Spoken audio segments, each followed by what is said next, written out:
November 24th, 1971, the day before Thanksgiving. A man in his mid-40s dressed in a black suit, white shirt, skinny black tie, and wearing sunglasses walked casually through the Portland International Airport. He looked like a businessman. Calm, composed, unremarkable. He paid cash for a one-way ticket to Seattle on Northwest Orient Flight 305. The name on the ticket? Dan Cooper died at 2:50 p.m. The Boeing 727 took off with 36 passengers and 6 crew members. It was a short flight, barely 30 minutes. But within minutes of takeoff, a flight attendant named Florence Schaffner received a note from Cooper. At first, she didn't read it. Men hit on flight attendants all the time. But he leaned in and whispered, "Miss, you'd better read that note. I have a bomb." Suddenly, the ordinary man turned into a mystery the world would never solve. Florence sat next to him, heart racing. Cooper opened his briefcase just enough to reveal wires and red cylinders, what looked like dynamite. Then he made his demands: $200,000 in cash, 4 parachutes, and a fuel truck waiting in Seattle to refuel the plane for a second leg. If his demands weren't met, he said he would blow up the plane. The airline, fearing for everyone on board, agreed. The FBI scrambled to gather the money and parachutes. For nearly 2 hours, the plane circled Seattle as law enforcement assembled the ransom, and Cooper sat silently, sipping bourbon and smoking cigarettes. He was oddly polite. He paid for his drinks, never raised his voice, and showed no signs of panic. At 5:39 p.m., the plane landed at Seattle-Tacoma International Airport. Cooper exchanged the 36 passengers for the money and parachutes. Only a few crew members stayed on board. Then he gave new orders: fly to Mexico City, keep the altitude low at 10,000 feet, and fly slow, no faster than 200 knots. He specifically requested the rear staircase be lowered in flight. As strange as that request sounded, Boeing 727s had a unique rear stairway that could be lowered mid-air. It was a loophole no hijacker had ever exploited, until now. At 7:40 p.m., the plane took off again, heading south through storm clouds and freezing rain. Cooper had removed his tie. He carried the ransom money in a bank bag. Somewhere over the rugged, forested region of southwest Washington between Seattle and Reno, Cooper opened the rear stairs and jumped. No one saw him go. The crew only noticed a sudden change in cabin pressure. By the time the plane landed, in Reno he was gone, along with the money and parachute. Law enforcement launched one of the largest manhunts in FBI history. Hundreds of agents, soldiers, and volunteers combed the forests of Washington and Oregon. They searched rivers, valleys, mountaintops, and cabins. Not a single trace of Cooper was found. No body, no parachute, no briefcase. He had vanished into thin air. The media dubbed him D.B. Cooper after a reporter mistakenly reported the name. It stuck, and the legend was born. Weeks passed, then months, then years. The FBI followed thousands of leads. They interrogated suspects, analyzed fingerprints, studied the serial numbers of the ransom money. Nothing.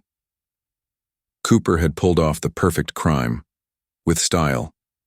In 1980, a young boy digging in the sand near the Columbia River discovered $5,800 in decaying $20 bills. The serial numbers matched the Cooper ransom. It proved that at least part of the money made it to the ground. But it raised more questions than answers. Why only some of the money? And why buried in the sand, miles from Cooper's suspected jump zone? Despite theories that he died during the jump, many believed he survived. Some thought he was a military-trained paratrooper. Others speculated he had help on the ground. Some believe Cooper was a woman in disguise.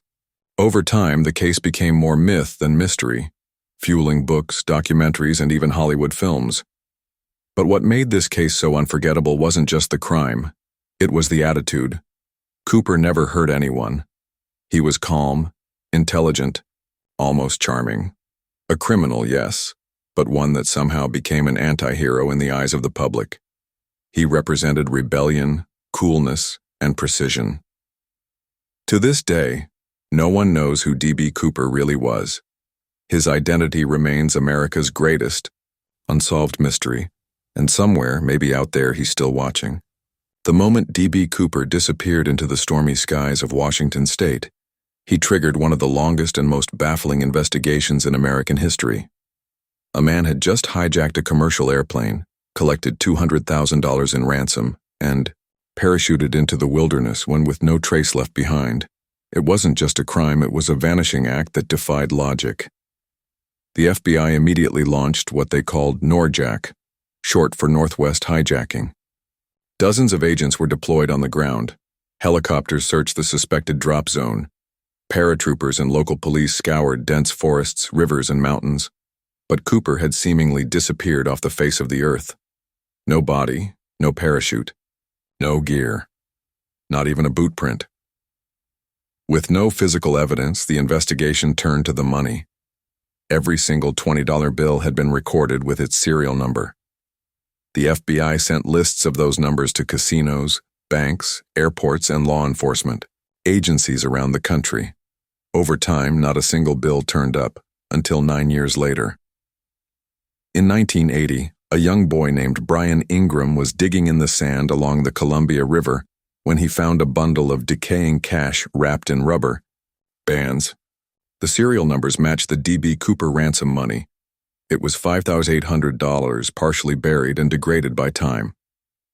But there was no sign of Cooper, no parachute, no body, just money, half submerged, with no clues as to how it got there. That find opened new theories. Had Cooper dropped the money during the jump? Did it float downstream in a flood? Did he bury it himself and never return? Over the decades, more than 1,000 suspects were investigated. Many had military backgrounds, some had parachute training. Others simply fit the vague profile: white male, 40s, medium build. But none could be definitively linked to the hijacking. No DNA match, no fingerprints, no confession.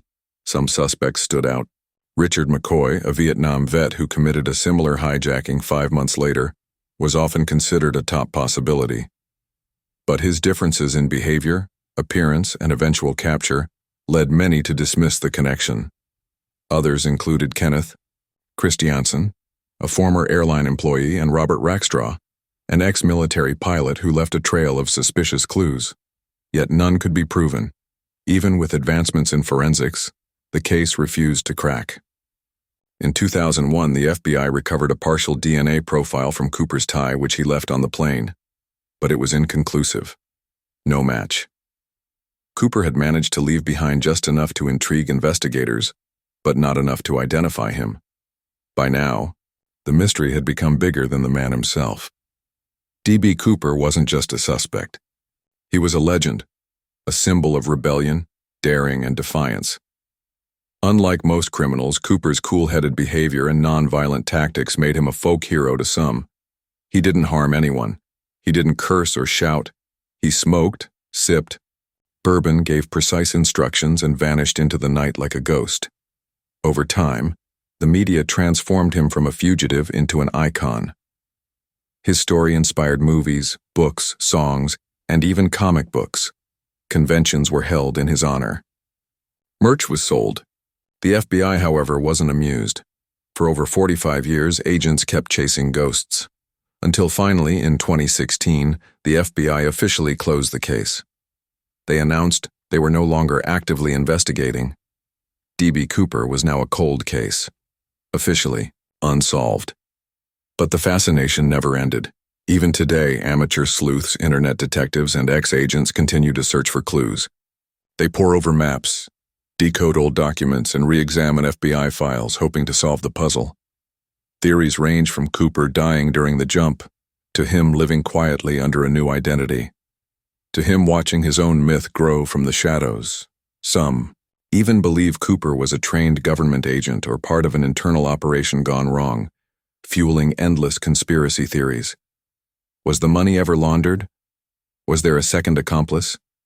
Did Cooper blend back into society with a new face and a new name? No one knows.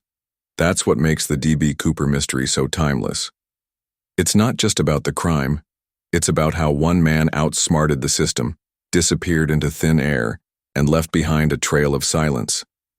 He didn't just escape he became a part of American folklore. And perhaps that's the final twist. Maybe Cooper didn't want the money. Maybe he just wanted the legend.